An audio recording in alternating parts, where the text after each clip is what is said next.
Hello everybody. आज की इस वीडियो में हम डिस्कस करेंगे electric field due to sphere and cylinder. और रो जो होगा वॉल्यूम चार्ज डेंसिटी वो फंक्शन आर का है। तो प्रॉब्लम्स जो है हमारी दो तरीका की बनती हैं यहाँ। एक जब रो फंक्शन आर का नहीं होता, इंडिपेंडेंट अपॉन आर होता है, और एक प्रॉब्लम्स होती है जब रो फंक्शन आर का होता है। तो इस तरीका की प्रॉब्लमों को हम कैसे सॉल्व करें ये हमें देखना है। तो गॉस लॉ का ही एप्लीकेशन ये है जो हम इसमें बढ़ाएंगे। तो इसको दो पोर्शनों में मैं ले रहा हूँ। जब रो इंडिपेंडेंट अपॉन आर है, रो कांस्टेंट है और किस पर निर्भर नहीं करता, आर पे। और एक क्वेश्चंस किस तरीका के, जब रो फंक्शन है आर का, rho is the function of r, और मान लो रो के आर है, इसे k r square, k r cube, k r 4, सारी प्रॉब्लम से एक ही तरीका से सॉल्व होंगे। तो इस वीडियो में देखें किस तरीका से ऐसे क्वेश्चनों को सॉल्व करते हैं। तो क्या करें हम, जब रो इंडिपेंडेंट अपॉन आर है तो हमारे पास में दोनों तरीका की प्रॉब्लम लेके चलें। एक सबसे पहले लें स्फीयर का केस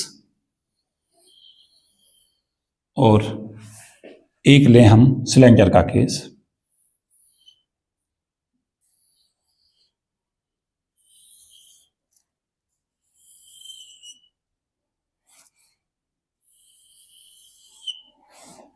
यहाँ रो इंडिपेंडेंट अपॉन आर का मतलब है रो यूनिफॉर्मली डिस्ट्रीब्यूटेड है। तो हम किस तरीका से लेकर चलेंगे, गॉस लॉ अप्लाई करेंगे फाई और इसको लिखेंगे integral S E dot D S equal to Q upon epsilon naught.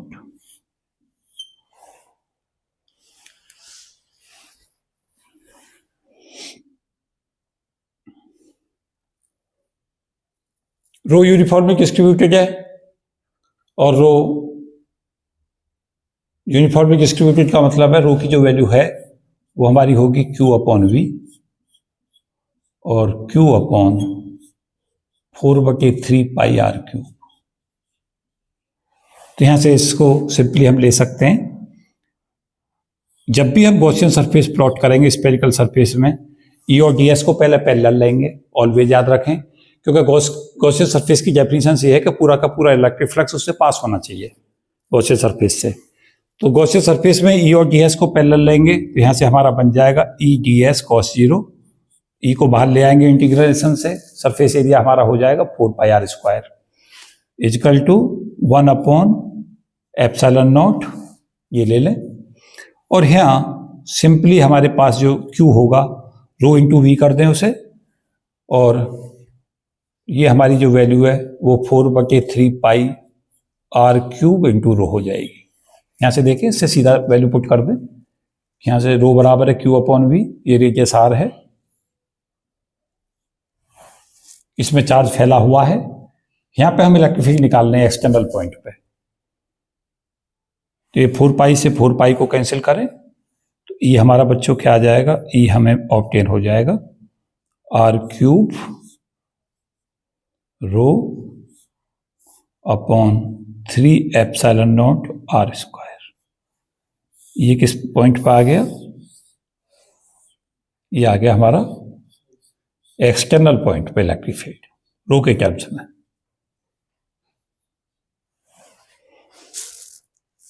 Are Q rho upon 3 epsilon naught R square. अगर हम, ये हमारा रो कैसा लिया गया था, ये प्रॉब्लम नंबर 1 टाइप की है, जहां रो किस पे है, यूनिफॉर्मली डिस्ट्रीब्यूटेड है और इंडिपेंडेंट है किसके, इंडिपेंडेंट अपॉन आर है, आर पर निर्भर नहीं कर रहा। इस केस में हम कैसे करेंगे, ये हमारा एक्सटर्नल पॉइंट हो जाएगा, ये यहां से ये डिस्टेंस आर ले लें। तो उसी तरीका से इसमें लेकर चलें, गॉस लॉ अप्लाई करें, फाई बराबर integral S E dot D S बराबर क्यू अपॉन एप्सिलॉन नॉट। इसमें पूरे में चार्ज Q डिस्ट्रीब्यूट कर दें और रो की डेफिनेशन से लगाएं। रो हमारा क्या होता है, रो हमारा होता है Q अपॉन V, Q और V हमारा कितना हो जाएगा बच्चों, पाई आर स्क्वायर L।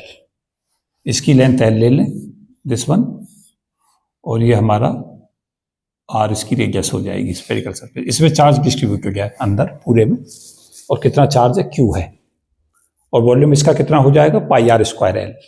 तो क्यू की वैल्यू यहां से कितनी हो जाएगी हमारी, simply Q equal to pi are square L into रो।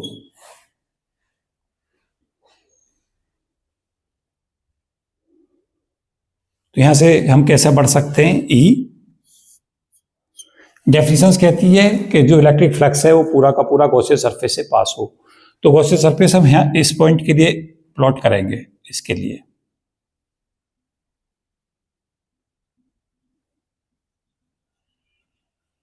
इस तरीका से गॉसियन सरफेस प्लॉट होगी एक्सटर्नल पॉइंट के लिए। ये गॉसियन सरफेस प्लॉट की गई है। ये रेडियस हमारी कितनी हो जाएगी बच्चों, आर, ये एल ही रहेगी।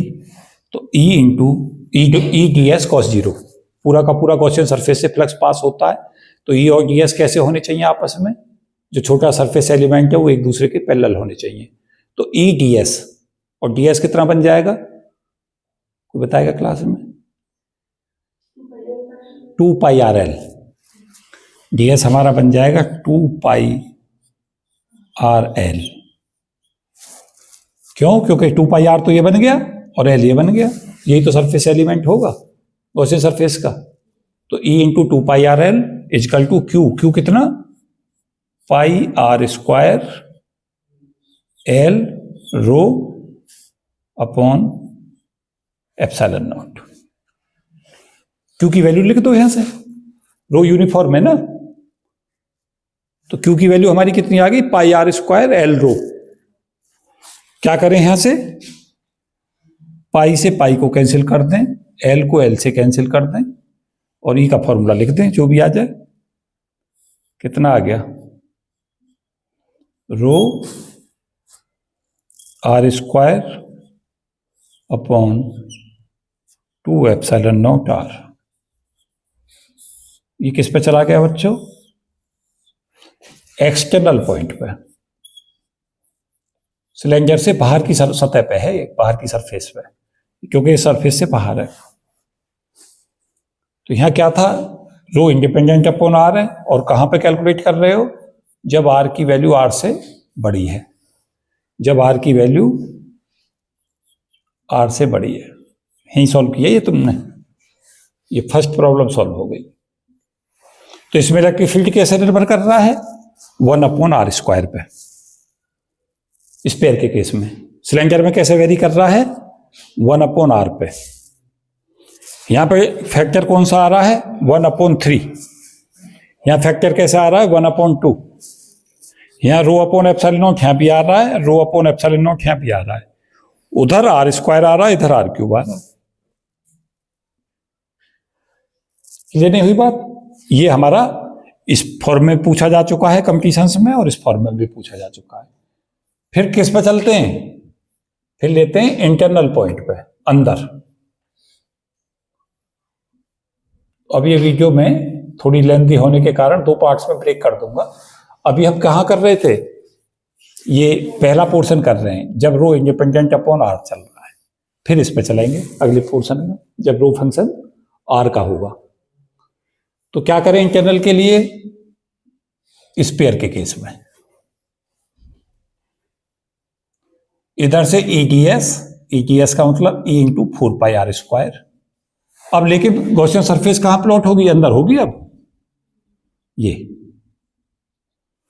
तो अब हमें चार्ज जो इसमें, अगर चार्ज पूरे में क्यू था, तो अब चार्ज हमें ये वाला चाहिए, इस रीजन में, इस वाले रीजन में चार्ज की वैल्यू कहां चाहिए, इनसाइड। तो E into 4 pi are square equal to how much, 1 upon epsilon naught. और इस पूरे का हमारा क्या कैलकुलेट करना होगा, हमें इस पूरे का हमें कैलकुलेट करना होगा कि इसमें चार्ज कितना, चार्ज इसमें होगा 4/3 pi R cube into rho.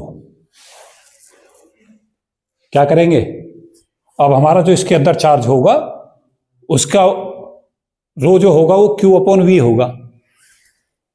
जब रो बराबर क्यू अपॉन वी करेंगे, अंदर चार्ज चाहिए, उसे क्यू ना कह के क्यू डैश कह दें। तो क्यू डैश की वैल्यू कैसे कैलकुलेट होगी, 4/3 pi R cube into rho हो जाएगी। देखिए क्या क्या कैंसिल आउट हो रहा है, 4 पाई से 4 पाई, आर स्क्वायर से एक आर रह जाएगा बस यहाँ। ई की वैल्यू कितनी आ गई बच्चों, रो आर अपॉन 3 एप्सिलॉन नॉट। ये जब आर लेस देन आर है, और ये एक्सटर्नल पॉइंट पे था, और ये किस पे हो गया, इंटरनल पॉइंट पर।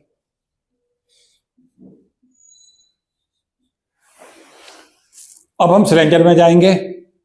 सिलेंडर में क्या कैलकुलेट करेंगे, इंटरनल पॉइंट पे।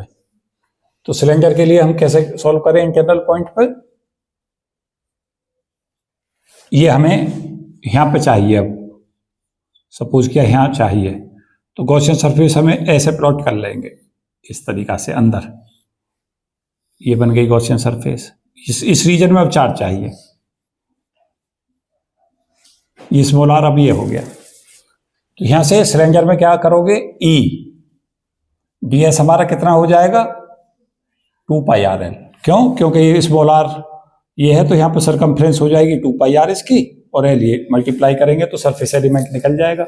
तो E into 2 pi r L हो गया फ्लक्स, और इसकी वैल्यू किसके बराबर कर देंगे, बराबर 1 अपॉन एप्सिलॉन नॉट क्यू, इसके अंदर चार्ज, तो rho into pi are square into l.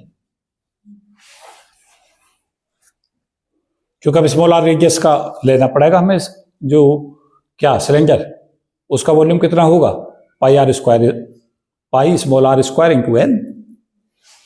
तो ये हमारा पाई से पाई कैंसिल आउट हुआ, और एल से एल कैंसिल आउट हुआ। ये कितना आ गया, rho are upon 2 epsilon naught. ये कहां पे है, आर लेस देन आर के ऊपर, इंटरनल पॉइंट।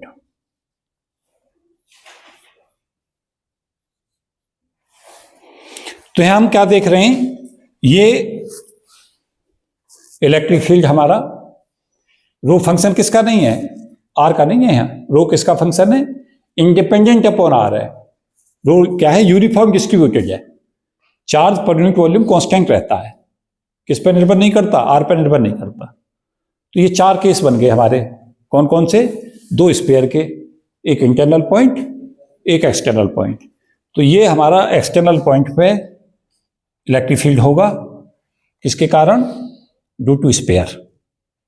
अगर एक स्पेयर है और स्पेरिकल चार्ज डिस्ट्रीब्यूशन है, उसमें पूरे में चार्ज डिस्ट्रीब्यूटेड है, तो इलेक्ट्रिक फील्ड का जो फॉर्मूला है वो हमारा ये होगा, और ये इंटरनल पॉइंट पर होगा in the case of sphere. और ये हमारे सिलेंडर के 2 केस होंगे, एक ये वाला होगा इनसाइड में, और ये होगा। और हम क्या देख रहे हैं फॉर्मूले में, फॉर्मूले में देख रहे हैं यहाँ पे हमारा 3 फैक्टर आएगा, रो आर अपॉन 3 एप्सिलॉन नॉट, और यहाँ पे 2 फैक्टर आएगा, रो आर अपॉन 2 एप्सिलॉन नॉट। लेकिन दोनों में क्या देख रहे हैं कि इलेक्ट्रिक फील्ड रो का फंक्शन है यहाँ भी, और आर पर निर्भर कर रहा है। यहाँ भी इलेक्ट्रिक फील्ड रो का फंक्शन है और आर पर डिपेंड कर रहा है।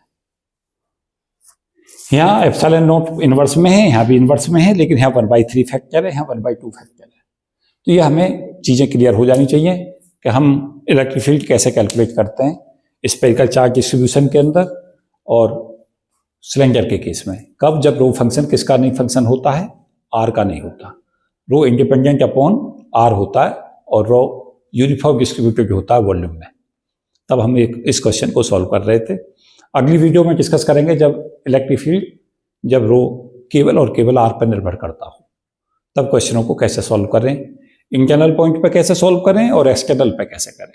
और ये सभी क्वेश्चंस कंपटीशंस के लिहाज से काफ़ी महत्वपूर्ण है, क्योंकि यहाँ से क्वेश्चंस लगातार देखे जाते हैं, इस पोर्शन पे क्वेश्चन आते हैं। तो ये महत्वपूर्ण वीडियो थी, काफ़ी लगातार क्वेश्चंस इस पर देखे गए हैं आज तक।